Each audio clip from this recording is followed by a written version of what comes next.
Well, hello again, everybody. Welcome to Solutions with Aquarius Rising Africa. I'm always so excited when I come on the show because I've always just got such cool guests. I can't wait to get you guys just hear what we have to say. So welcome to Solutions with Aquarius Rising Africa again. And I've got with me my gorgeous friend, Andi again, who you would, if you guys have watched our previous interviews on Aquarius Rising Africa, she has done 2 interviews with me in the last 2 weeks or so. She's also a overcomer of this horrific system that is currently being uprooted, and a beautiful, beautiful, beautiful, strong, vibrant soul. And I'm just very happy to welcome you back, Andi, on our Solutions channel. And today we're going to be talking about infiltration into the Eastern philosophies and the Eastern teachings. I'm so excited about that because, as we know by now, there's an equal opposite to everything. So, you know, as long as there's one side, there's the other side as well. And I think the dark energies have really just focused on one side of that. And Andi has been on this incredible journey over the past few years on her healing path and just discovered magic, but I'm going to hand you over to her. So, but maybe you can just fill us and our viewers on Solutions, just a little bit about your beginnings, what you went through, and how your healing journey began. I'd love to hear about that. Okay. Thank you so much, Chantelle. I'm really honored to be on this channel and excited to talk about the things that we're going to talk about. So I am a survivor of SRA and military programs that started at a very young age when I was in elementary school. My main handler was actually the elementary school music teacher, but there was a ring of very high level elites operating in the local area where I grew up. And at some point I'll be talking a little bit more about that, but there were some very, very high level people involved in the local rituals and Masonic rings and things like that. So yeah, I've been speaking out about it for the last couple of years now. The first interview that I gave, I used an alias, and it was on a channel called Blessed to Teach, and I did an interview with Gene Decode. And then I've since, you know, met some really incredible people in the movement like yourself, Chantelle, and I'm just really grateful and honored to be able to start to shed light on so many different dark corners. Absolutely. Yeah. Well, I'm so grateful to have connected with you as well, because I know when we were doing a chat on, I think it was with Jesse, maybe a week or 2 ago as well, that's when we connected just after that. And you shared with me that you've studied, amongst other things, Sanskrit. And I remember when I read that, every cell in my body started tingling. And I was just so excited to connect with you because you have made it your mission since then. When I say then, I would imagine coming out of the system and then to discover the true, authentic healers and teachers of the world. And we've spent some time off air talking about these things, and I am in awe. I've got to tell you, I am in awe of what you've achieved and what you've done. So I am dying to share with our audience some of that because, you know, even though, as I was saying earlier, you know, I really respect every denomination. I respect how every person wants to worship and how they choose to worship, you know, as long as, in my opinion, there's no harm involved. But there's always rumblings that the Eastern teachings are evil and evil and evil and evil. And, you know, I'm a great advocate saying No, as with Christianity, as they've inverted the Christian cross, so have they done that with each and every one of the teachings. So we want to talk about that as well and shed some light on that, because I think that's so important to realize. People aren't wrong when they see that. Let me rephrase that. They are not all wrong when they see that, because part of what you're seeing is true. Most definitely. It's like what we're seeing happens in the churches as well. Maybe not to that extent, I don't know. But there's definitely that element of it. And some very high level people, such as the Dalai Lama, we know, has been compromised as well. We know that. So looking at all of that, I'm just really excited for you to unfold and uncover. But I'd like to know, how old were you when you finally got out of this hideous system, and how did you get out, and how did this journey of your healing begin? I think that that's an interesting question to answer.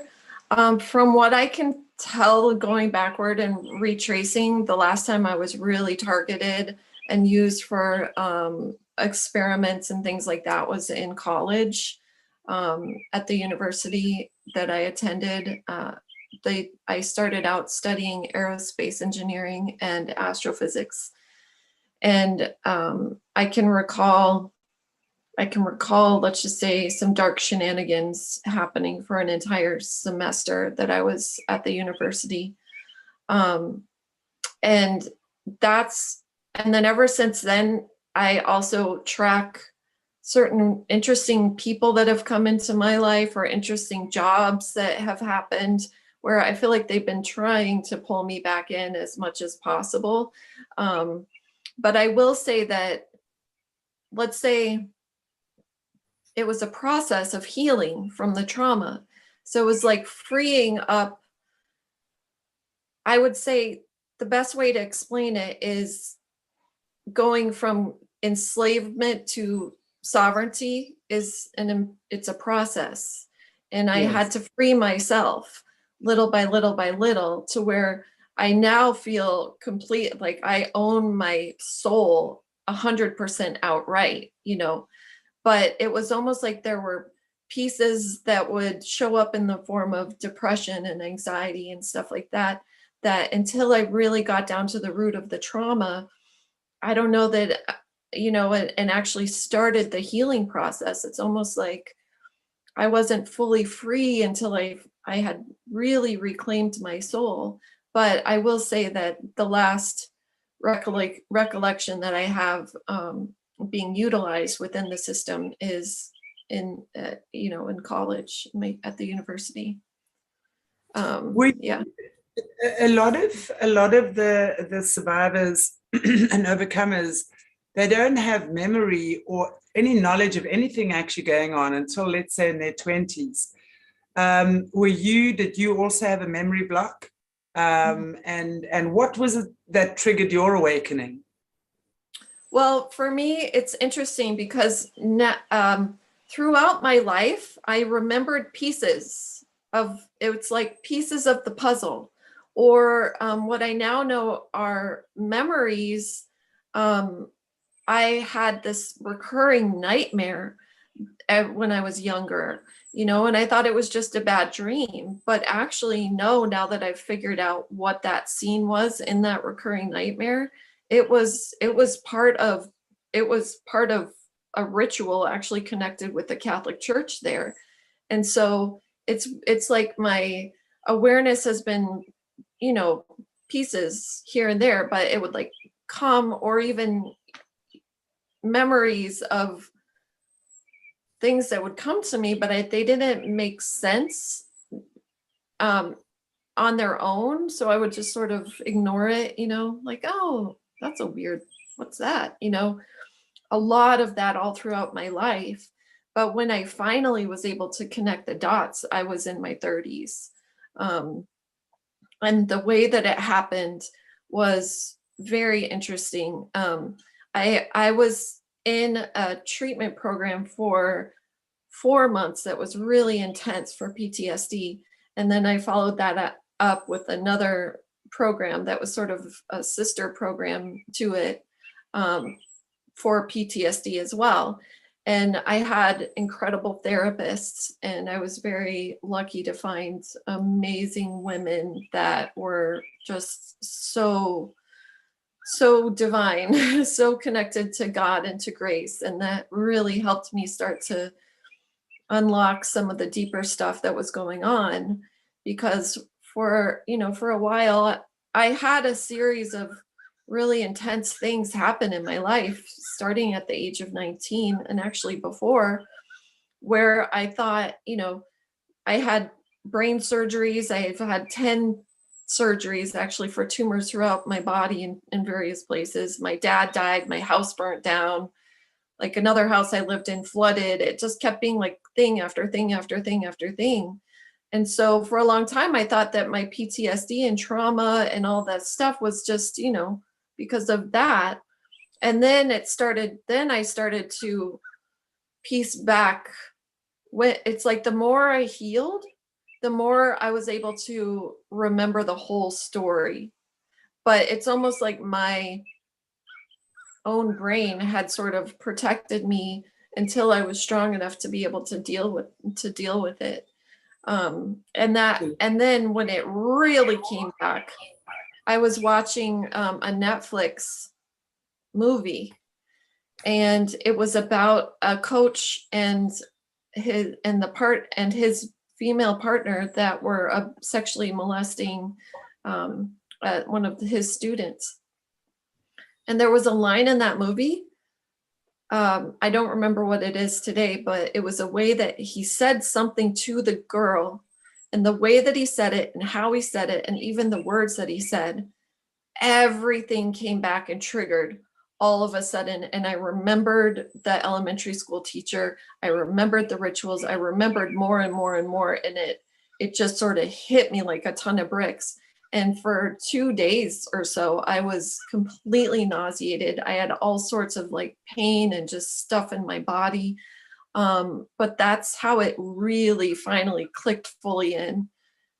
So, like I said, it's a process that until I was strong enough within myself to even handle that, I had to heal all of the other things that came first. I was in an abusive marriage, and I left that, and just all the physical, I had chronic physical pain for more than 20 years. And so I had to get to a point where I was strong enough to even deal with it and look at it. And then when it came up and showed itself, and I was able to connect all the dots together more and more. And then I started meeting more. There were actually, the program that I did was in California, and I met quite a few survivors of Hollywood, in the PTSD program that I was in. And so we started to share stories and find similarities.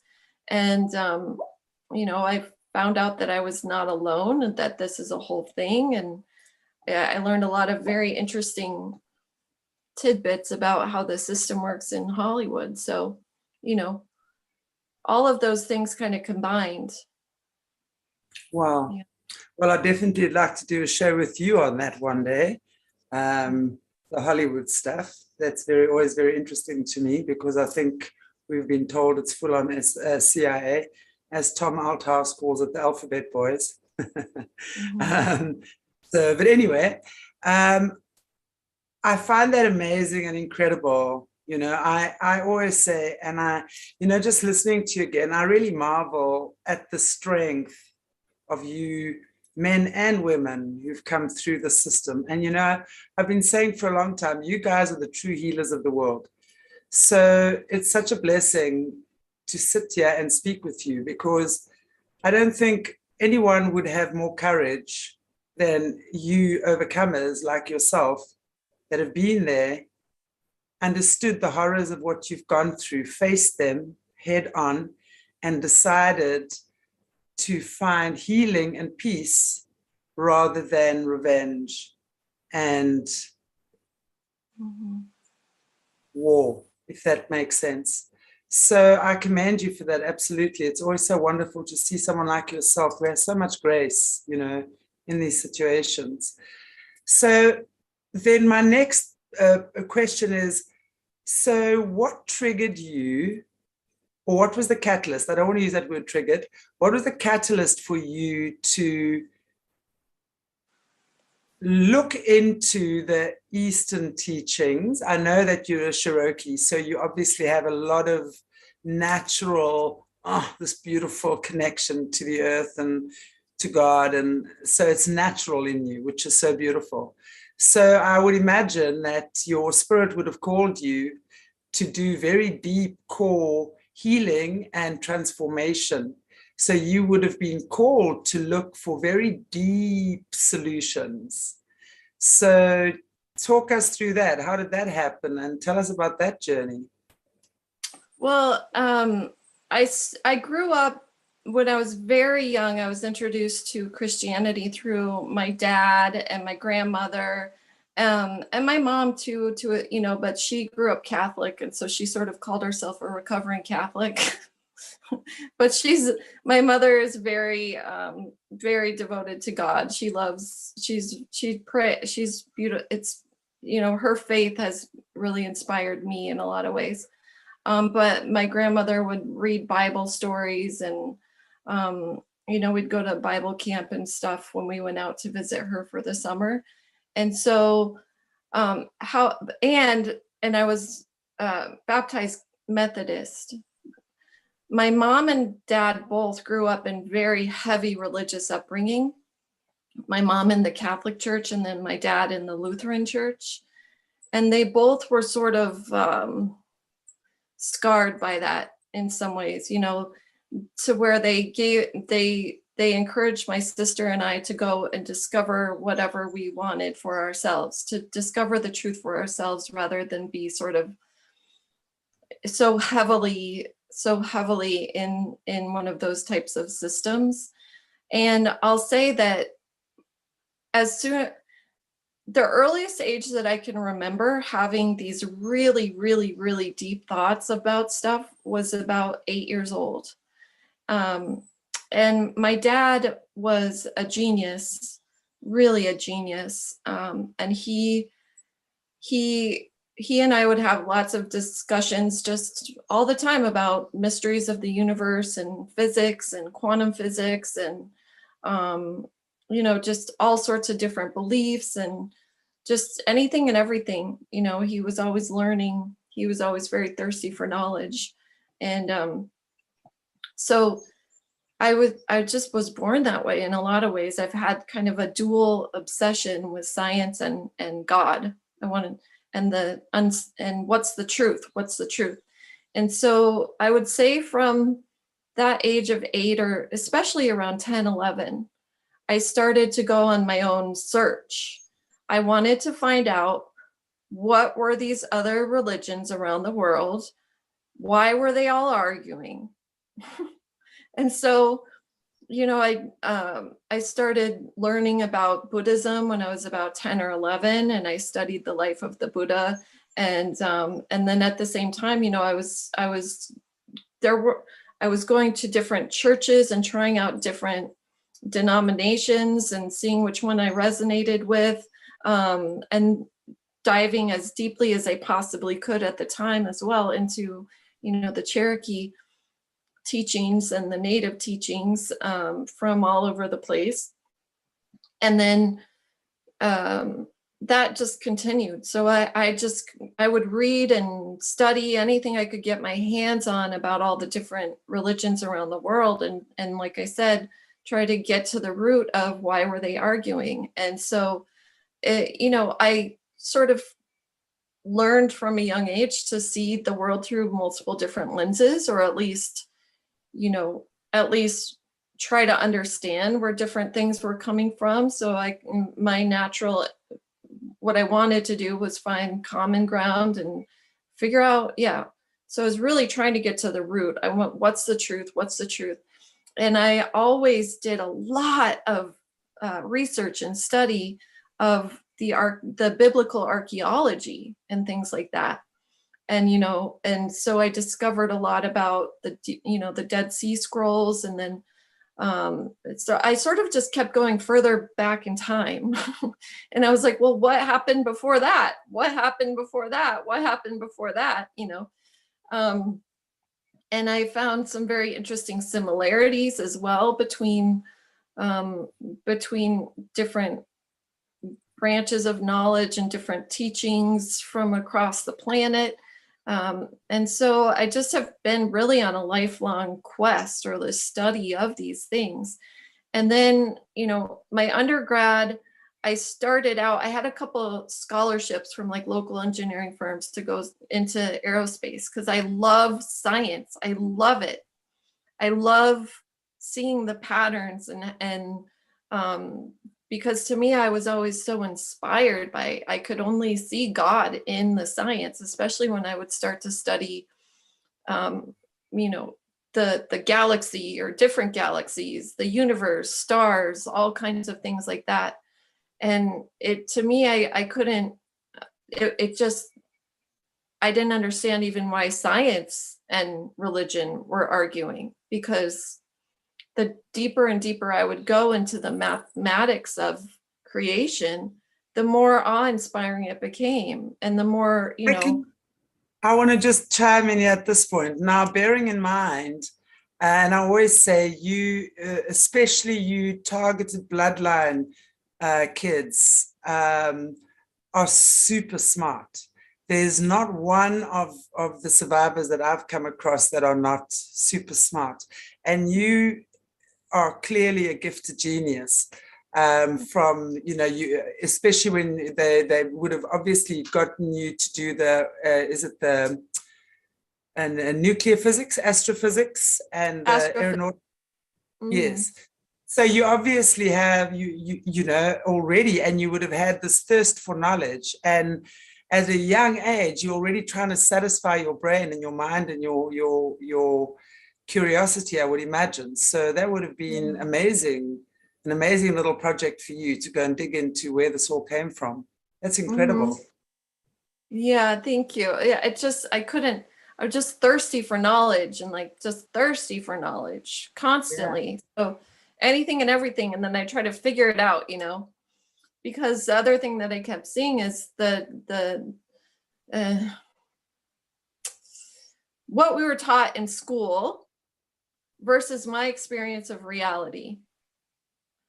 And even what we were taught in sort of mainstream physics versus what we were learning in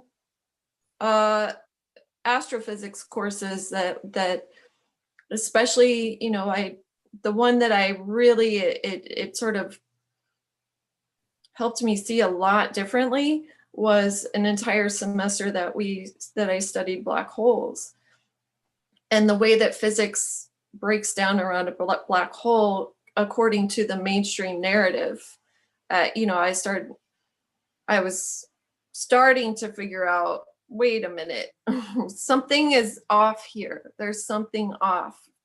And, there is definitely. Let's just say my experience of, let's say, Western academia versus the truth are two very different things. They're very different things. Western academia would give pieces of the truth, but not the whole truth, And so where at first I had a lot of faith in the system of academia. Of course, I went to college and stuff, and I worked really hard and got incredible grades in high school and stuff. I started to see through it. And then my dad passed away, and that was devastating. And so I didn't pursue engineering for a few different reasons. Number one, I saw so many engineers stuck in a cubicle in front of a computer for 40, 50 years, and I didn't want that. And so I ended up graduating with honors with international business and Spanish. Marketing and Spanish, with the minor in business, because I figured that if I was bilingual and I had business acumen, I could sort of go into whatever field I wanted. And then I went into the stock market I worked for a stock market data vendor for right out of college that I had interned with, and very quickly saw myself and looked around the office and all the cubicles, and it was like that movie Office Space. Is it Office Space? That was my life. And I saw people, that had been in that life for 30 years. And so I completely rebelled against it and went back up to the mountains, and I taught skiing, and I was a raft guide. And then I did like weddings and events and stuff at a resort up there. So I've always been sort of bucking the Western system, But in my 20s, I had moved back down to that area it's called the Front Range of Colorado, by Boulder, Colorado. And that's when yoga started to become really popular, and I had never studied yoga or learned anything about it. So of course I'm like, what's this all about? And I started digging in. I just sort of naturally, I still to this day, I don't really go to yoga classes. I prefer more like martial arts type of things. But I was very interested to find out where yoga came from and what the teachings were, because I had always been very, everything that I had learned about India and sort of, it was very awe-inspiring to me always. And so there was a sort of synchronistic thing that happened, that after I graduated college, there was a local school that was teaching Vedic sciences and offering basically master's courses in Vedic sciences. And it was a series of sort of synchronistic things that I got connected with these two teachers that were teaching the Vedic knowledge from a really authentic, according to the way it was taught in ancient days. And when I discovered that knowledge, wow, because it was such a combination of spiritual truths and science connected together. And so my first, so I started a like 4-year program of study of Vedic sciences, and we studied meditation, we studied Sanskrit, and then we studied the whole mathematics, quantum physics, their way of understanding the cosmos. I studied that as well. And what I found was this knowledge that came from ancient India. I had never even heard the word Vedic. I'd only seen like yoga ladies wearing their Lululemon pants or whatever and doing gymnastics kind of. And so I wanted to like get to the root of the knowledge. And when I started studying. And the way that it's been along my journey, it's like when the student is ready, the teacher appears kind of thing. But it's also been these incredible synchronicities and blessings. So I've always used the example that as of darkness I've experienced, I've also experienced direct miraculous happenings. Like it has balanced itself out. And also my yearning and seeking for God and for truth, that's what kept me alive. I couldn't do it there's no way I would be here without God, without grace. And I wanted to understand, like, what is this? Because I had direct experiences of feeling the presence of God with me even in the darkest time. So it's not I don't care what someone says about like, oh, I believe this or I believe that. I knew because it's an experience of it. It's kind of like the difference between someone who has done a lot of study about the Amazon rainforest, and they've read all the books about it and think they're an expert, but you spend 3 months in the jungle, that's a whole different thing. Absolutely. Yeah. And so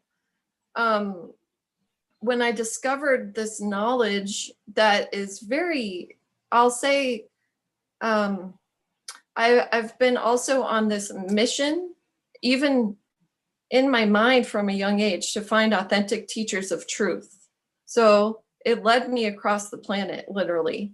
And it was challenging in these days and ages. It really was. Like, one of the reasons that I didn't stay within the organized Christian religion either, because I don't know, I ran into a lot of darkness there as well. And so I wanted to figure out, well, I mean, I guess the example that the question that I kept asking myself was, okay, what about before Christianity? God was there. Like, what if there's someone across the planet that has never heard of Jesus? Do you think God abandons them? Like, I just can't see that happening. Like, so I wanted to know how God shows up in people's lives in different ways. That's that's what I've been seeking, really.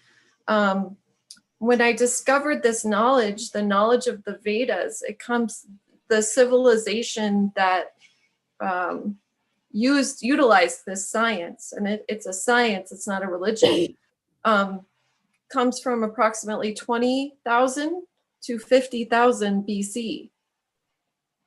Wow. And one of the things that I discovered too when I started studying it was that it really correlated a lot with the Cherokee teachings. And the Cherokee teachings just really are like parallels, using different languages, kind of like when I was talking to a Tai Chi master, he used to say that his teacher would look at the different traditions around the world. He said, it's like looking in a room through different windows. You're looking at the same thing, but it's a completely different view, Yeah. And so that's how I would approach, I guess, my understanding or study of all of these various things.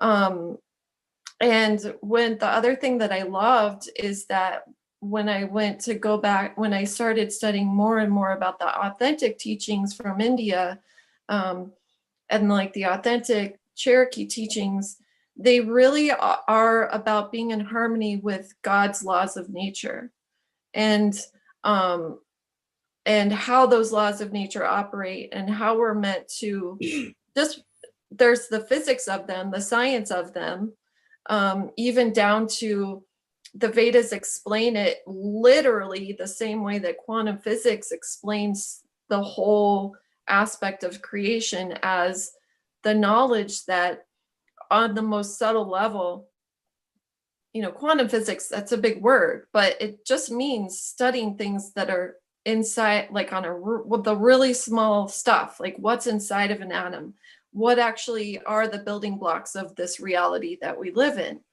And the way that the Vedas explained it was that that this whole creation is made of light and sound vibrating in different patterns.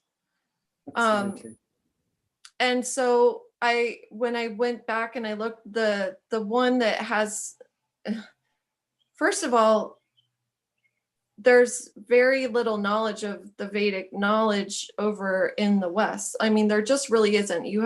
There's only a couple teachers of Sanskrit that have a real understanding, or even teach according to anything remotely resembling the traditional ways of teaching. And so I ended up going and studying with various monks and things literally across the world, because it's just really not it's very, very, very rare and hard to find in the US.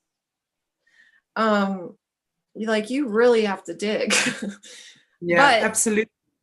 We also know, I mean, sorry to chime in here, Andy, but just speaking about that, we understand, as well from also my knowledge from Eastern experience, if you will, just like with every other culture or religion, rather, or faith, there's always those that are corrupt. I mean, we have found a lot of, I can tell you stories about my swab in India. I weren't there. But, what I'm saying is there's always going to be man or humanity. There's always some human or the other that tends to corrupt the knowledge or hide it or whatever. So what I'm hearing here is that just like the Catholic Church or the Vatican has hidden so much knowledge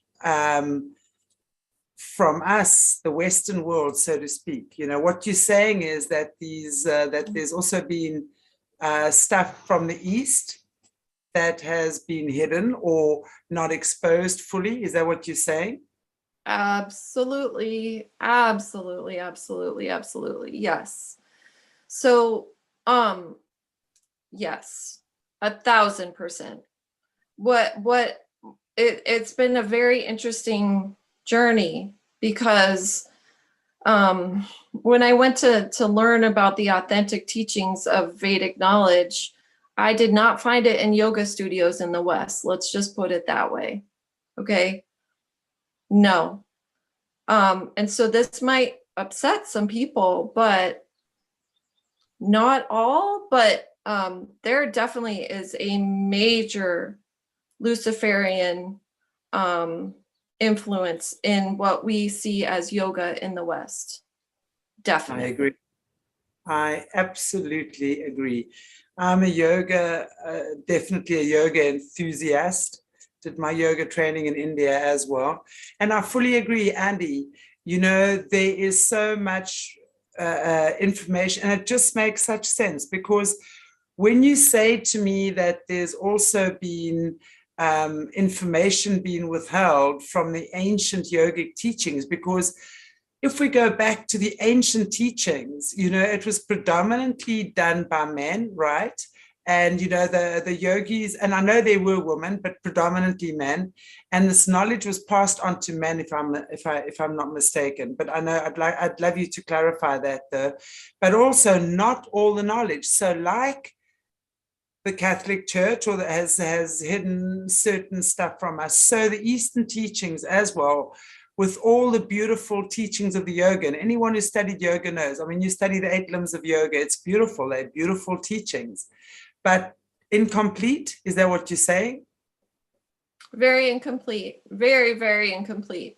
So explain. I'd love to hear.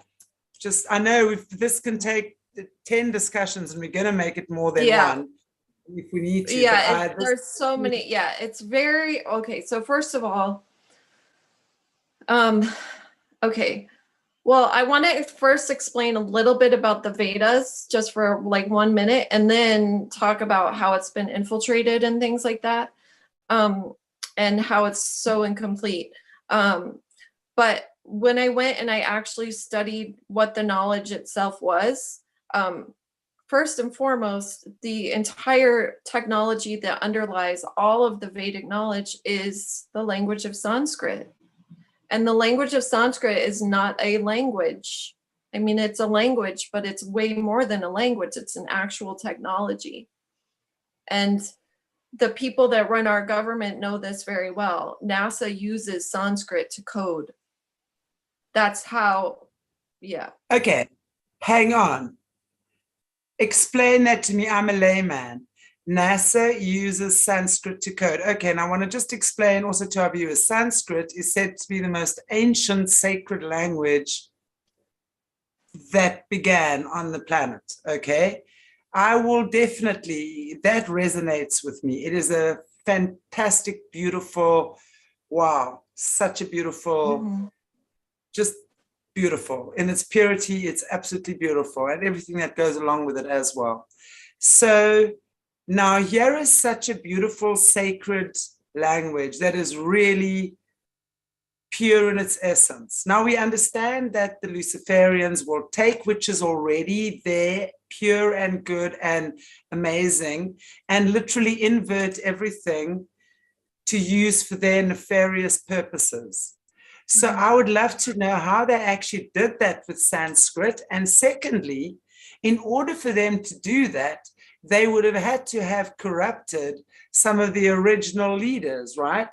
And hauled them in so that they could get the knowledge, because someone would have had to give NASA that knowledge, someone ancient, someone sacred, right? Mm-hmm. Well, okay, so there's a lot of different things to the thing. So first of all, you know, when the knowledge was very pure and the society was run based off of these principles, or you know, the actual technology of the knowledge, was thousands and thousands of years ago. So since then, it's been sort of a slow corruption of it, or you know, fragmenting of it as well. But one of the things was when Alexander the Great invaded India, when the British invaded India, one of the first things they did is they went and destroyed every book that they could possibly find on Vedic knowledge, and you know, burned it.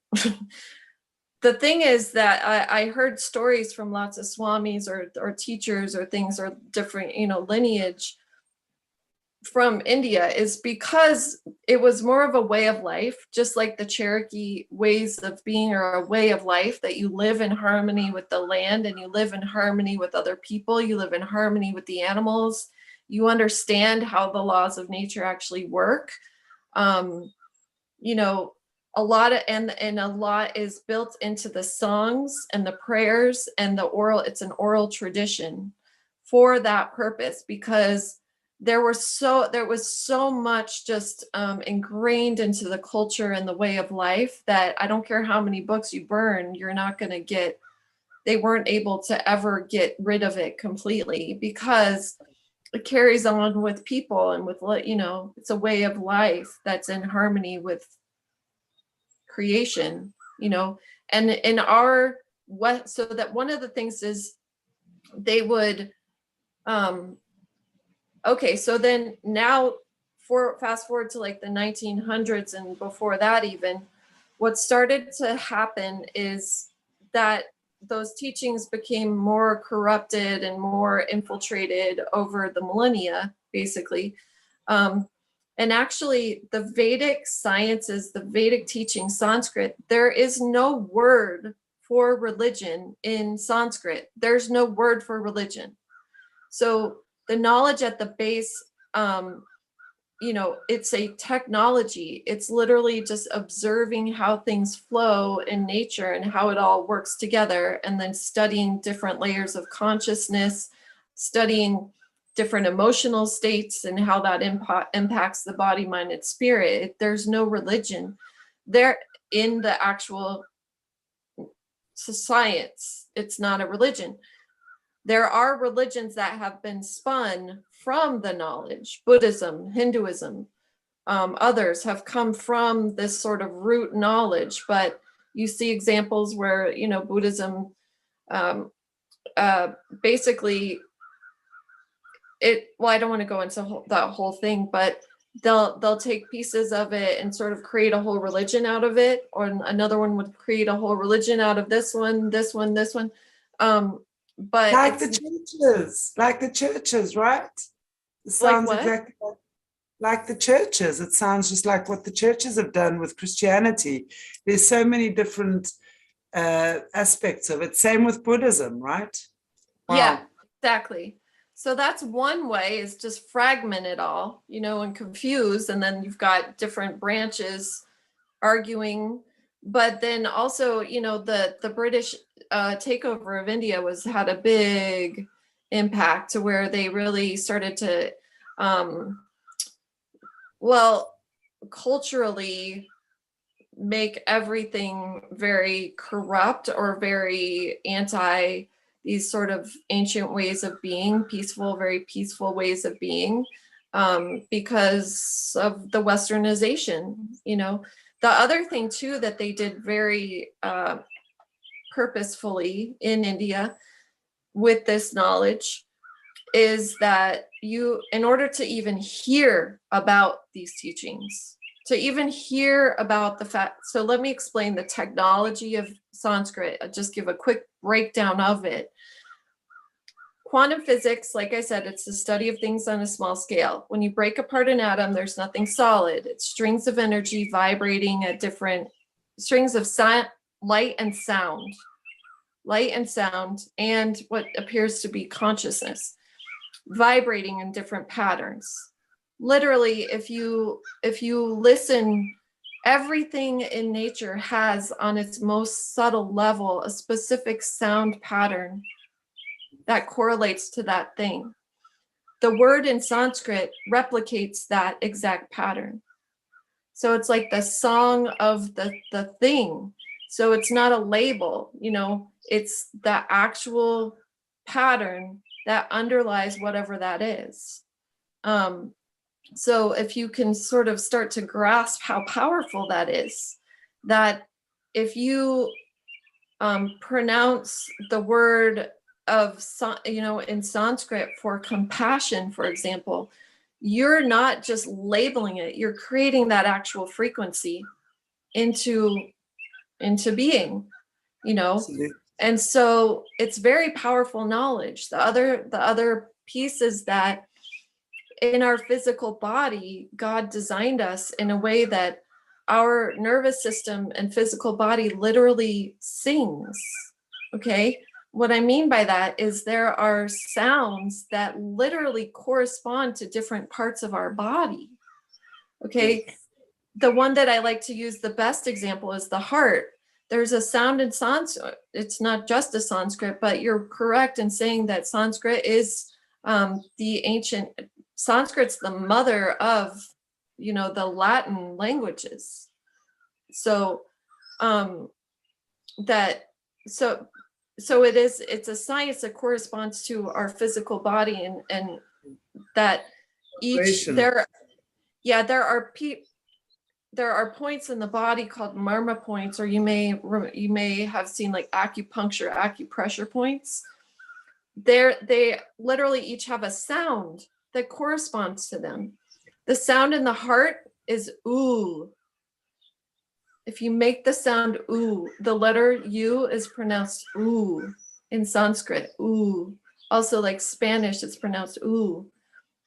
Make that sound, it's right here. It's very relaxing. Ooh. Come, guys. Correct. Let's go. Ooh.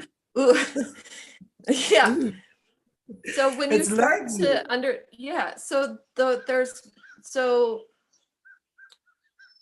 when you study this, you realize that these sounds that can be connected in patterns can literally rewire the nervous system.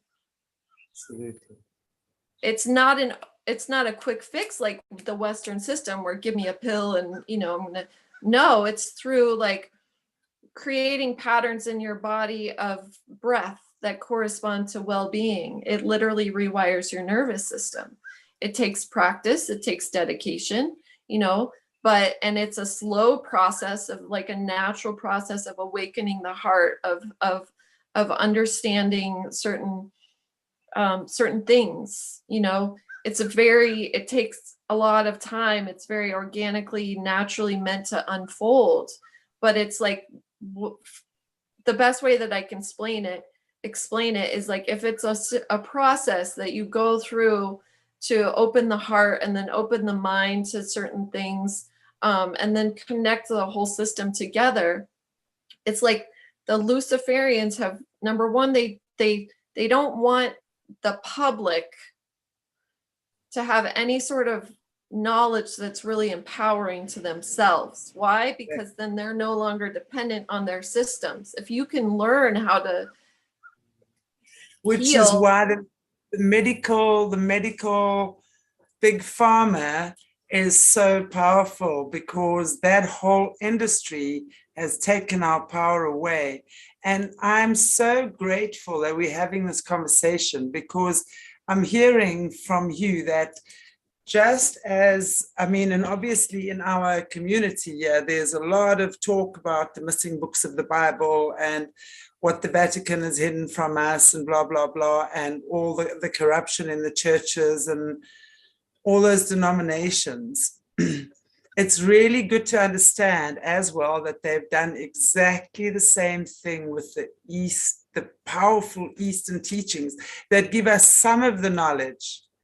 And that's what they're doing with the yoga teachings. And I have someone on here, and I really just want to address this, please.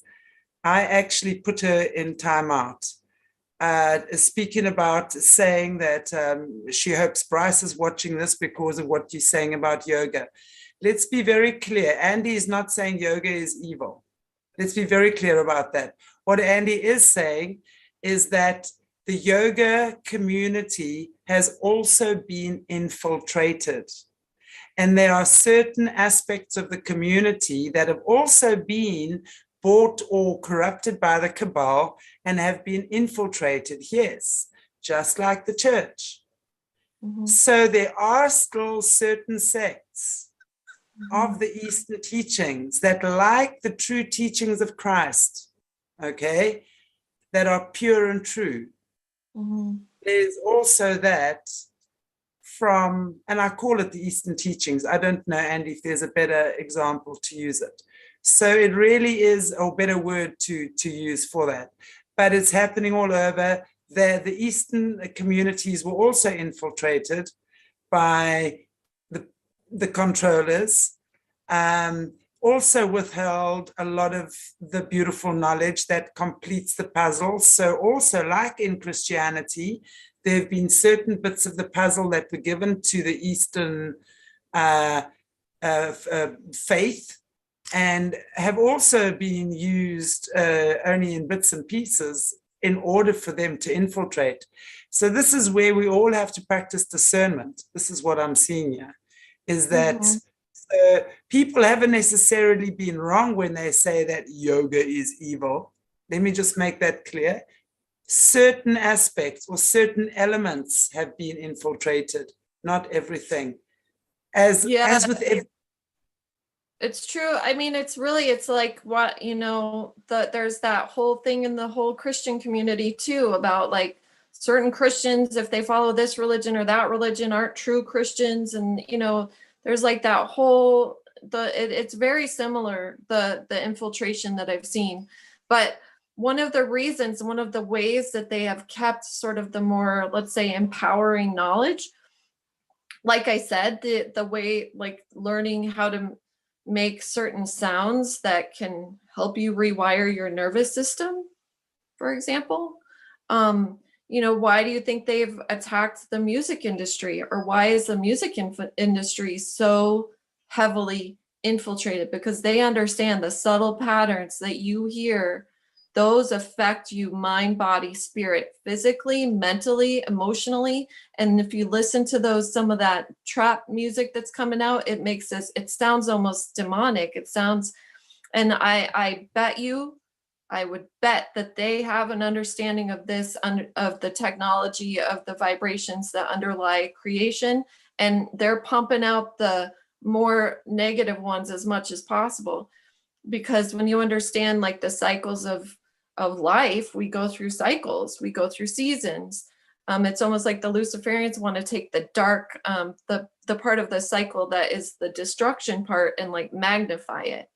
But the other thing is, and they keep only the empowering stuff. They keep the real good, like, think of it, if you go and you find gold, they keep that for themselves, but then they give other stuff to the public in order to get only what they want the public to know.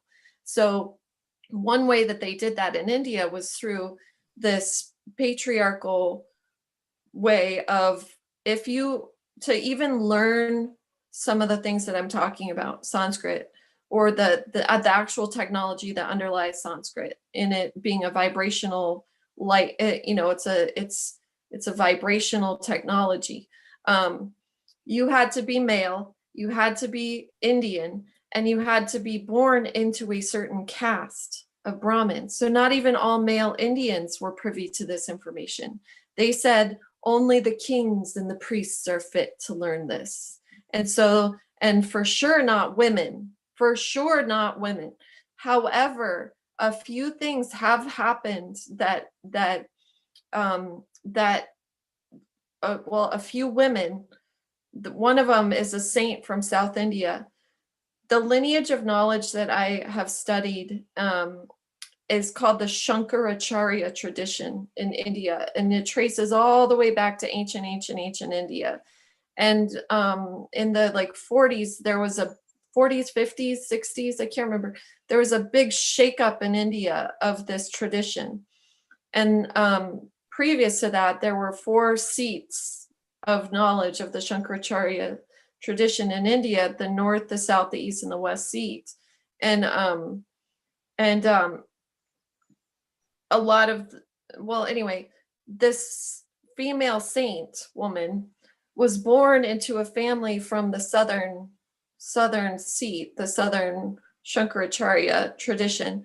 And so she grew up learning all the knowledge, you know, but then they said that because she was a woman, she wasn't allowed to teach it. And she revolted against it and said, screw you, I'm teaching it anyway. And the thing that really made him mad was she took on some female students from the West. So that really caused a big shakeup. Because they didn't want the women in the West, they didn't want anyone in the West getting this knowledge, right? No. In fact, like even some of the lineages of yoga that we see today, like Iyengar, for example, he is a Brahmin. He learned all of this knowledge. However, it was understood, like he's literally was not allowed to bring out certain pieces of knowledge to the public. So and here's how I'll explain it. Traditionally in India, yoga, what you see as yoga in the West is it's not yoga. It's not anything like yoga in India at all. It really isn't.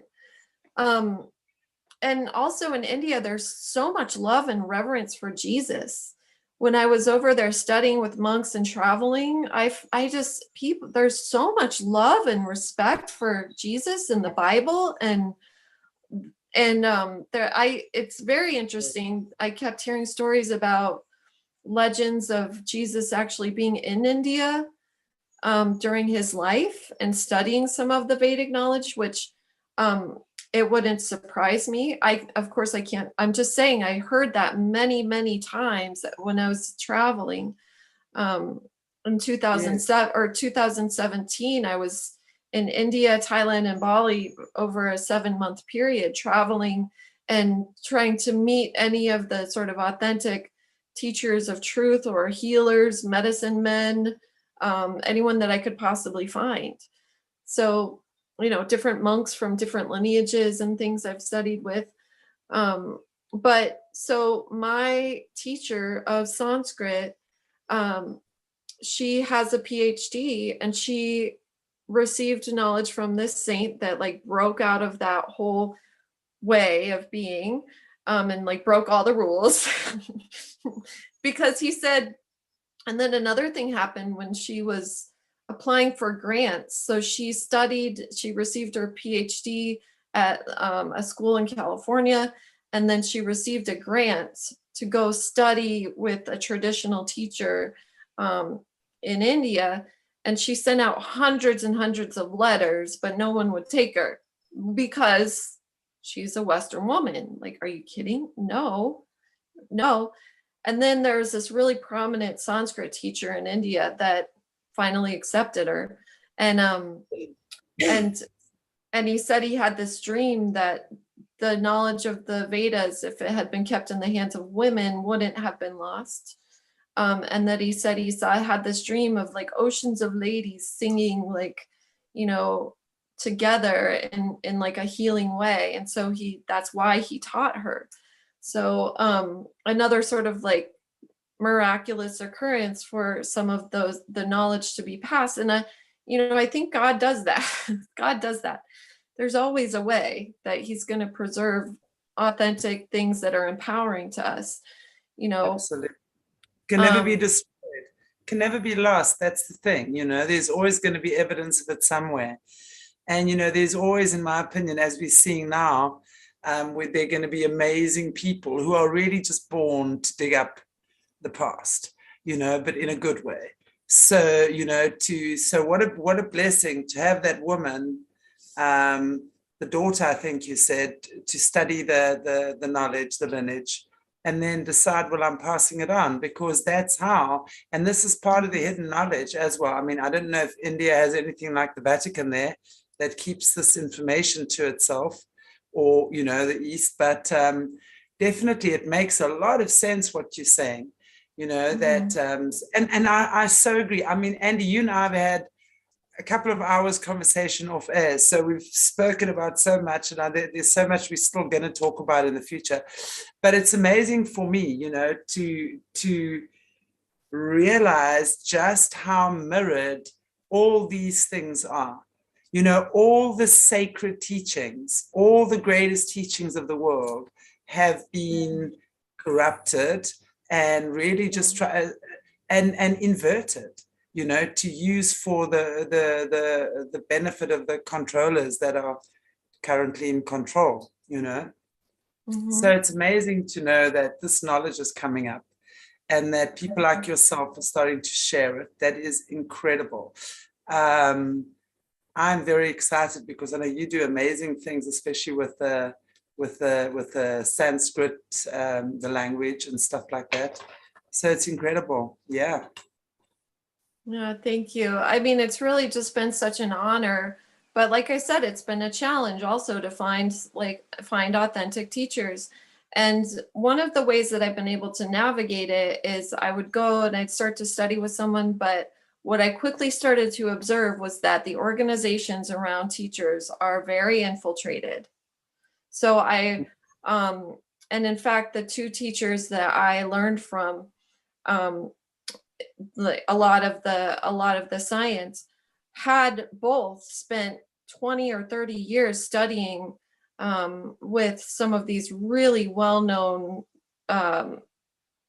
swamis around the world, and told me absolutely that the teachers themselves, even back in the 60s, would call out the fact that there was FBI and CIA infiltration into their organizations. And that continues to this day. So I guess it's the same way that I've approached Christianity. I have stayed away from from big organizations around it, because I just kept finding how controlled they were and how manipulated and how infiltrated they were. And I found that to be very true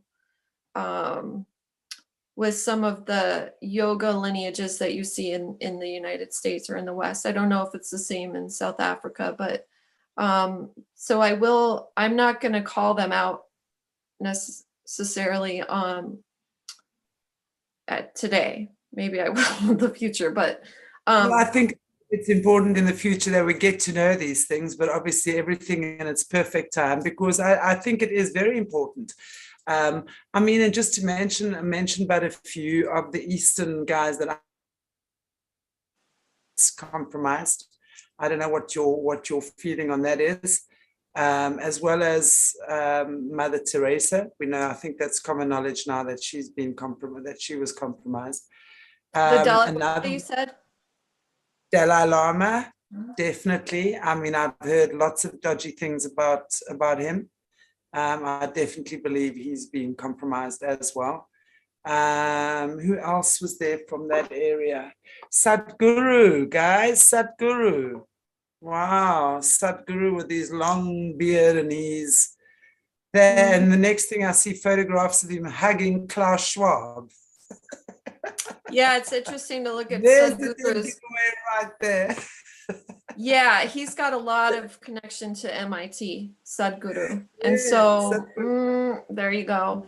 Yeah, absolutely. So so the thing too that I want to point out is you have to reverse, you got to go back a few decades now to when China, the Chinese Communist Party took over Tibet, and they took over and killed thousands and thousands of Tibetan monks. And then they started in the country of China attacking and literally killing people that practice meditation or practice Falun Gong, which is like it's a martial art, so like Tai Chi or Yes. Qigong. Anyone that practices anything remotely close to meditation or any of the ancient practices were killed, rounded up, killed, and slaughtered. And especially the monks, to where, they completely took over the country of Tibet. And so I believe that organization, so the monks that were still living, of course, they're going to be terrified. And I think that was infiltrated a while ago, definitely. Not to say, here's the thing too, is the monks themselves aren't evil. They're a lot, I met and studied with some of them. Not that I didn't study with Tibetan monks. I studied with other monks, but you can see that there's still, because these practices, and when I say practices, it's literally breathing in a certain pattern or making a sound. It's understanding the ways that, for example, on the subconscious level, meaning it's an automatic response, our emotions are directly connected to our pattern of breath. There's a pattern of breath for every human emotion. And when you realize that is a subconscious connection, it's like, oh, it can take the power back. You can literally retrain your own nervous system to, by making a certain pattern of breath, to be in an emotional state. So you make the pattern of breath that corresponds to well-being or to happiness or joy. You will feel that state of that emotional state because they're so interlinked. And when you can start to, rather than have your mind programmed by media, you can start to sort of take back control of the whole system and how it's interconnected, and it's been so hijacked. It's very empowering. You're no longer susceptible to media, to all of the fear. I mean, we're still human and everything, but if you understand a practice that literally rebalances your nervous system to a calm state in 3 minutes, they can't run all the shenanigans constantly. So anyone with that knowledge, first they want to take it out. And so that's, I think that's been throughout history. But yeah, so it's not, the monks aren't evil. They're not even, the example I love to give for this is the swastika. It's actually a star chart. It's a star chart. There's a very important star in the sky called Polaris, which indicates north, like true north. And there's a constellation called the Big Dipper that rotates around Polaris. And the swastika shows the literal position of that constellation throughout the different seasons.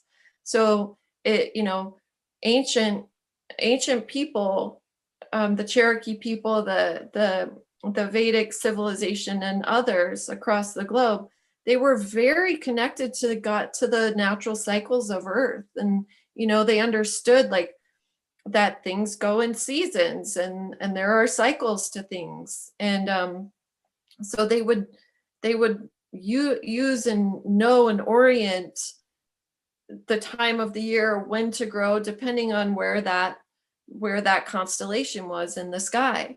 And so that's powerful knowledge. Like really, it's powerful knowledge. It's a way to be in connection with this material realm that we're in, and understanding how it flows and how it moves.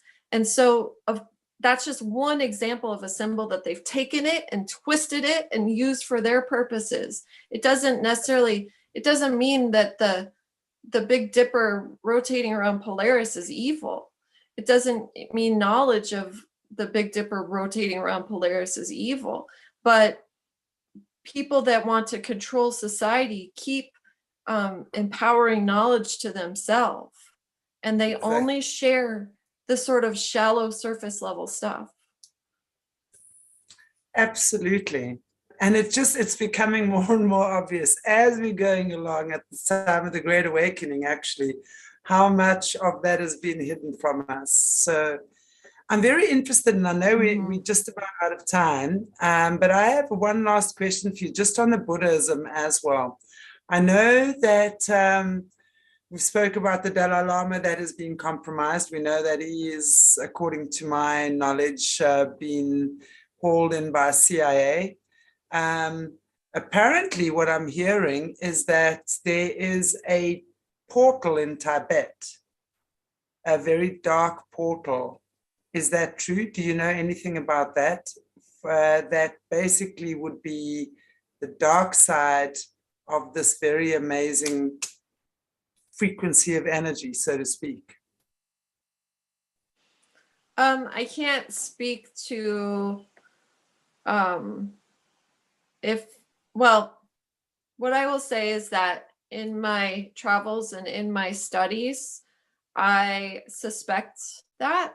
I've suspected that for a while, that there's some sort of in the Himalayas, in Tibet, Nepal, also possibly Bhutan, in that region, there's some sort of something going on, in whether it's a portal or an entrance to something, or a gateway or some piece of ancient technology.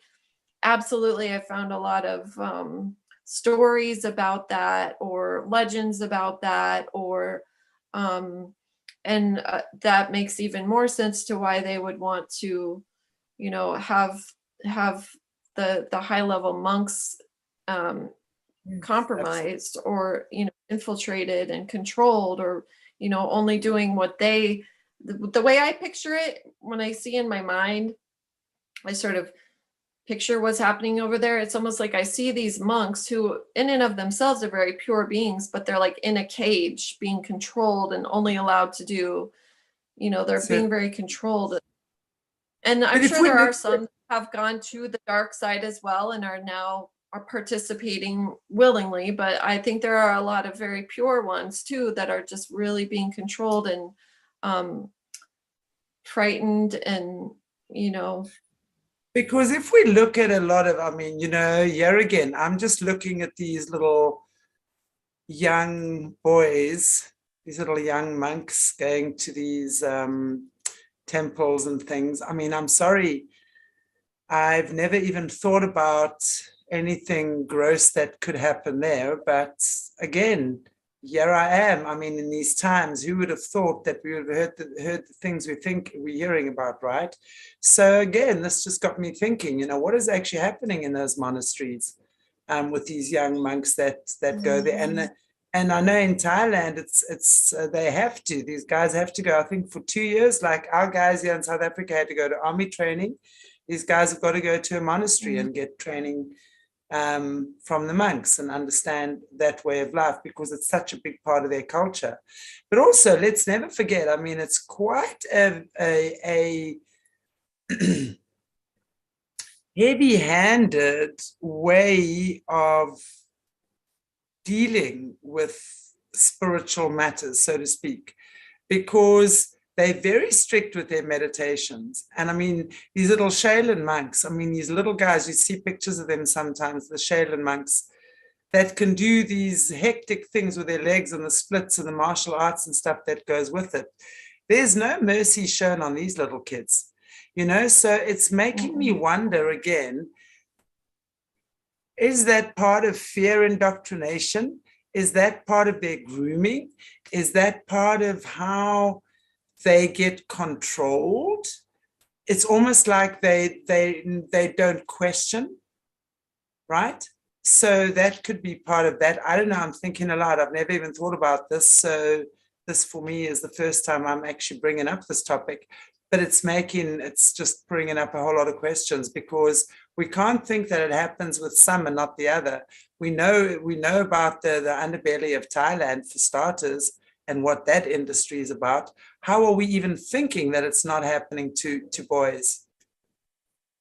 I've never had any proof. I've never heard any rumblings of it, but I'm sorry, I'm sitting here and I question it, especially with that going on, especially with the heavy. And because I've also heard from some of our survivors that I've spoken to that they would be taken and they would chant the Now, anyone who chants the knows that is the most sacred of all the mantras, right? And they are using the sound of the to open up these portals with monks chanting the and that's part of what they're doing, is they're using the incredible vibration of the sound, because we all know how healing sound is. We all know, I mean, we've heard amazing testimonies about people that have healed from horrendous accidents and things with music, over time and what have you. So we know sound is incredibly powerful, the vibration of sound. So I'm wondering just what your thoughts are on that. Yeah, sound is very, very well. First of all, I do have firsthand knowledge of things going on with little boy monks in a certain organization. Also, the other thing that the other thing that comes to mind is Zen Buddhism is very strict. Like they literally will get smacked for moving during meditation. And so you're right, it reminded me of like grooming and in sort of to where by the time those monks, if they grow up in that sort of a system or regimen, there's no way by the time they get older that they're going to even question the authority of their teacher or their master, so that makes a lot of sense. They're also taken in at a very young age, aren't they, these little boys? How old are they taken? Yeah, look at that, man. Come on. That's the time they go through their first rituals, right? The age of 5. So they go to them when they're 5. Oh my gosh. Well, and that's again too where I want to be careful. Not every single organization that has monks is doing that, but I do know, there are some, just like probably not every Catholic priest, but there are some. Yeah. And then the other thing too about that Om sound. So that sound, that's the M with the dot over it. It's a very sacred sound. It's a very powerful sound, and it corresponds to the pineal gland in the body. Literally making that sound, it vibrates your pineal gland, which is center in your brain. It's right in smack center in the brain. Actually, if you take a cross section of the human brain, it forms the shape of the eye of Horus. I don't know if you've seen that. So yes. Like the eye of Horus is literally a map to the physiology of the human brain. And the pineal is like a really important piece of the puzzle. So a lot of studies and stuff have been done on when you make this sound in the body, it literally releases positive endorphins. Like it releases oxytocin. It releases other positive neurotransmitters that help to, what they've seen is doing certain types of meditation using this technology. They did PET scans on the brain of people that had never meditated or never made any of these sounds or anything or done any of these practices.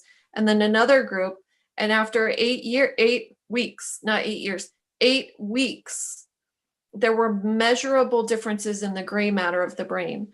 The gray matter is where those the neural pathways are actually formed, meaning that it is possible to create new patterns in your mind. It is possible to you know, to heal from things, to overcome things. You're not stuck forever in the conditioning of your childhood. And so, again, another thing that people in control of a system wanting to control people would not want that to, like, no, they want you to think you're sick and you need the doctor and you need their systems, or else, you know, they do not want you to be self-sufficient, independent, sovereign, empowered beings, because then you're not easy to control. So, you know, it's another very logical reason why certain knowledge is kept in the hands of a few. Absolutely. Yeah. I've absolutely loved this discussion, and I'm so looking forward to having more like this in the future, because I've been looking for this. You know, we know that everything has been inverted, and it's just so wonderful to come across incredible people like yourself who has the knowledge and you can share it with us. So I'm so grateful that you've been able to share with us today what you have, and we're definitely going to be having these conversations again very soon. We'll have a chat off air and we'll let you guys know. But basically what we're saying is, yes, the Eastern teachings have been corrupted as well. So just like the church, guys, we're all in the same boat, you know, and it's when we realize that, we can stop fighting each other about who believes what and what's better than anything else. But then we can realize, oh, we've all been duped a little bit. So let us just wipe the sleep out of our eyes, shake off, wash our face with cold water, conjoin hands and link arms with the person next to you. And let's just walk forward together. It's just so amazing to know this information. So Andi, thank you so much for joining me today. I don't know, is there anything else that you'd like to say in closing today for us? I just want to say thank you. And I wanted to say that, yeah, that's so, I look forward, I'm just going to say it this way. I look forward to a less hostile environment between people that are all on the same side. You know, I see a lot of people fighting for truth that I see their hearts pure, loving. They love God. Like, just like I found that all over the world, no matter, I found people that truly have so much love for God, the creator of the cosmos, the creator of the universe, the creator of heaven and earth. And they went by different religious labels, but I found that same human heart and that same spark of divinity that you can't break. And so I just would encourage maybe a little less attack on others that come from different parts of the world or different upbringings or backgrounds, because the thing is, when you come from attack like that, it really shuts down a lot of possibilities for beautiful teaching and learning. I'm always a student. Absolutely. I mean, that is just incredible, and it's so true. You know, when we really look beyond all these divisions that have been created by the powers that be, you know, and then we see the truth of what is really actually behind all of it. And at the end of the day, we're all connected. We are one. We are all coming from God's good grace. And, you know, I think it's very true what you say, you know, less hostility would be incredible, just to understand each other a little bit more. But definitely we're going to be going further into that. So again, thank you so much. It's been wonderful to have you on our show again. And to all our viewers out there, thank you so much for watching. Hello, Carmen. I've seen your comments. I wish I could see the chat, but I couldn't. So Yeah. Yes, Carmen's here. She's supporting us here today. So, and so is Mona and Thea and lots of others. So thank you so much. Lovely to see you all here. So good now that I've learned how to press a few buttons and I can see the chat. Took me so long to figure out how to see the chat and be on Zoom. Very good to be able. I feel all professional now. Thank you so much. Figure that out. Thank you so much. God bless you all, everyone. And if you haven't already, please give us a like, a share, and a subscribe here on Solutions.